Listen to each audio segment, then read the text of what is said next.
O Estação Cultura veio hoje a um antiquário aqui no Jardim Planalto, para a gente conhecer a obra de um artista que tem feito bastante sucesso. Ele nasceu na cidade de Turvânia e se mudou para a capital muito cedo, e aí foi se enveredando no campo das artes. Eu estou falando de Mário Dutra. E a gente vai conversar um pouquinho sobre sua obra, Mário, conversar sobre a sua trajetória, conversar um pouco sobre a sua concepção de arte. Seja muito bem-vindo ao Estação Cultura, meu amigo.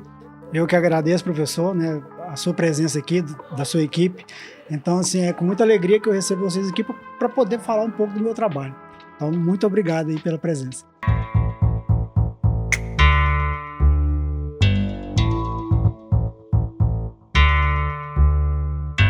Mário, você começou a desenhar, né, muito cedo, lá na infância, com a perda do seu pai. Como é que foi essa história?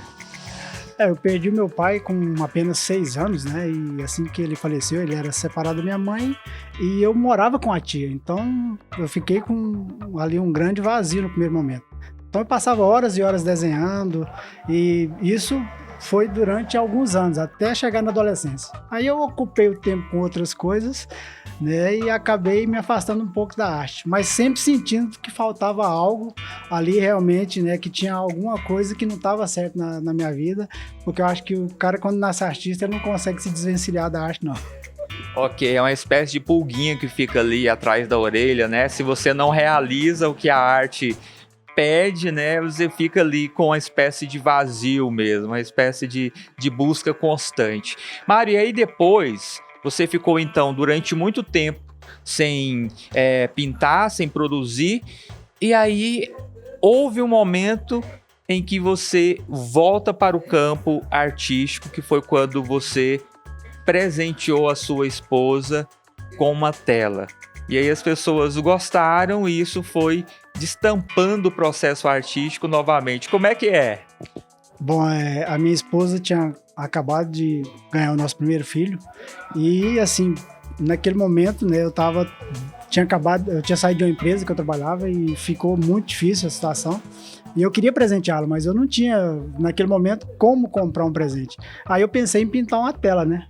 E foi, assim, a primeira experiência que eu tive com o pincel, que realmente, assim, me surpreendeu e surpreendeu, né, os amigos, familiares, e isso me motivou futuramente a tentar novas experiências, né? Parece que é uma coisa meio que mística, né? Exatamente no momento de necessidade, a partir dessa sua vontade de presentear a esposa, e de repente você volta para o campo artístico e de lá para cá você não para mais, né? E tem só aumentado o sucesso. Mas tiveram algumas pessoas que deram uma força para você, que incentivaram. Como é que foi isso? Quem são essas pessoas importantes? Bom, a primeira pessoa que viu um trabalho meu e me motivou foi o Chaves, que inclusive é o proprietário, né, desse antiquário que nós estamos, por isso eu fiz questão de vir aqui. E depois, em seguida, o Walter Dan, que também é artista plástico, me levou para participar do meu primeiro projeto junto à AGAVE, que é a Associação Goiana de Artes Visuais, e em seguida eu conheci a Aparecida, Aparecida Felipe. Então, a partir daí, as coisas começaram a se engatilhar na arte. Eu comecei a conhecer novos artistas, comecei a aprender, né, também outras técnicas, a ver outros tipos de arte além da minha. E é bom destacar que o Mário, ele é autodidata, né? Ele vai experimentando as técnicas a partir dos trabalhos, né? Vai estudando as técnicas e vai colocando isso em trabalho. Mário, a primeira individual foi em 2012? A primeira individual foi na Assembleia Legislativa de Goiás, ainda quando era no antigo endereço, e também me surpreendeu, né, a recepção das pessoas. As pessoas paravam. Participou em 2022 do projeto Outdoor. É um projeto maravilhoso, esse projeto que a AGAVE desenvolve, sempre na época de aniversário da cidade, né? A gente vai ver pela cidade esparramados outdoors gigantes com obras artísticas, né? A cidade vira uma espécie de museu a céu aberto, né? Torna a cidade muito mais bela. Em 2022 você participou, a gente vai colocar essa tela aí no vídeo para as pessoas virem. E esse contato com a Gávea, né, que é a Associação de Artistas Visuais. A Gávea tem um trabalho muito bonito e importante. Qual foi a relevância desse contato, da sua entrada na Gávea para expandir, né, para as pessoas conhecerem mais a sua obra? Bom, assim que eu entrei na Gávea, né, eu já abri um leque de relacionamento que até então eu não tinha na arte, né? Eu conheci mais de 100 artistas. Então, assim, eu não me relaciono com todos, mas já tem alguns que são amigos, que a gente conversa mais, que às vezes eu peço dica, né? Até pela experiência que tem. Então, assim, à medida que eu vou conversando com eles, eu vou aprendendo mais sobre arte e sobre a minha arte também, né?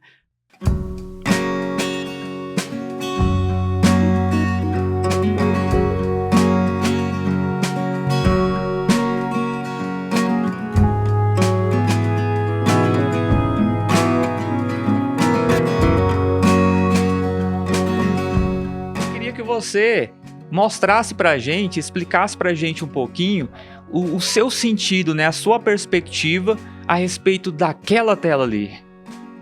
Bom, essa tela, né, o tema inicial que compõe essas 4 telas aqui, essas duas e essas duas de baixo aqui, é Caminhos da Alma. Então, quando eu pintei Caminhos da Alma, que já era um tema que eu tinha já idealizado há mais de 20 anos e só agora eu coloquei ele em prática e ainda não terminei, né, porque eu tenho várias telas ainda para pintar, ali representa, né, como se fosse o ser humano em corpo, alma e espírito. Um caminho em forma de tabuleiro que representa a vida e o jogo da vida, né? As decisões que a gente toma, as escolhas que a gente faz.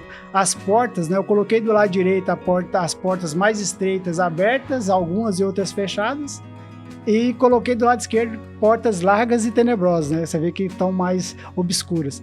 Então, assim, o sentido ali é realmente colocar a pessoa diante das escolhas que ela faz. Então, essa tela faz isso. Essa segunda tela também faz isso, né, que representa ali como se fosse a mão de Deus tentando te resgatar e, né, o inimigo, o demônio, como uma pessoa visualiza, tentando te arrastar para baixo. Coloquei na forma de da mão de uma mulher, não para desmerecer as mulheres, né, que eu amo a minha esposa, mas é a questão da sedução mesmo. Tanto é que essa tela se chama Sedução. Temos, inclusive, uma Santa Ceia, né, ali muito bem construída, que você está terminando ainda, é isso? Falta alguns detalhezinhos ali, porque como é uma obra autoral, eu criei o cenário, então isso dificulta um pouco na finalização, né, porque você tem que ficar tentando acertar o acabamento ali para ver, né, para tentar dar vida, né. Então, como eu pintei somente em tons pastéis, cores mais fechadas, é difícil você dar beleza onde só tem cor fechada, mas eu acredito que a tela ficou assim boa. Só deixei Jesus com as cores, nesse caso aqui, litúrgicas, né? A imagem de Cristo é a única que está representada liturgicamente. As demais não, eu joguei como se fosse realmente pessoas da época. Está linda a tela, está linda. Mas agora, mano, a gente vai olhar aquela tela do coração. E a gente vai conversar um pouquinho sobre ela, que inclusive foi utilizada uma técnica diferente, né? Você colocou a tinta e depois retirou a tinta e foi construindo as formas. Ela tem toda uma narrativa que engloba a história do país. Bora ver essa tela? Bom, essa aqui é a minha tela, né, para o Bicentenário da América Latina. Aí tem até aqui o tema da tela, Fatias da História do Brasil. Então, nessa tela, qual foi a técnica utilizada aqui? Eu pintei ela, no caso, com tinta a óleo. Pintei toda a tela e depois eu vim apagando, né? Com solvente eu vim tirando onde eu gostaria de fazer os personagens. Então, os personagens que compõem a tela aqui, ó, são todos apagados. Na verdade, eles não são pintados. A tinta foi retirada aqui. E depois eu finalizei ela colocando alguns monumentos, símbolos e pessoas, né, que representam o nosso país. E essa tela está percorrendo a América Latina. Ô Mari, essas telas, elas estão à venda? Como é que é? Sim, todas estão disponíveis aqui, menos a do Bicentenário da América Latina, exatamente, por enquanto, né? E aquela ali que pertenceu à minha sogra, né? Que faleceu, foi uma das primeiras telas que eu pintei, e eu pintei para minha sogra, né? Foi um presente meu para ela, aquela tela. Ok, Mário, muito obrigado.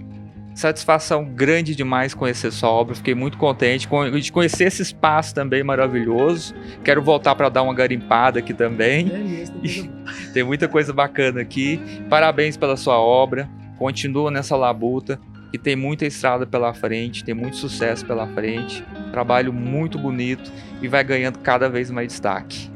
Eu que agradeço, né? Muito obrigado ao senhor professor Jefferson, obrigado à equipe, né? O senhor que está presente, inclusive amigo meu, que tive a graça de ver aqui hoje, que fazia muito tempo que eu não via, é o Edson. Então, assim, muito obrigado, né? E voltem mais vezes. Tem um café, viu? Então, podemos tomar um cafezinho aqui agora, ó. Beleza, enquanto a gente toma um cafezinho, vocês permaneçam aí com o Jordevar Rosa no programa Agora Goiás. Estação Cultura vai ficando por aqui. Até a próxima!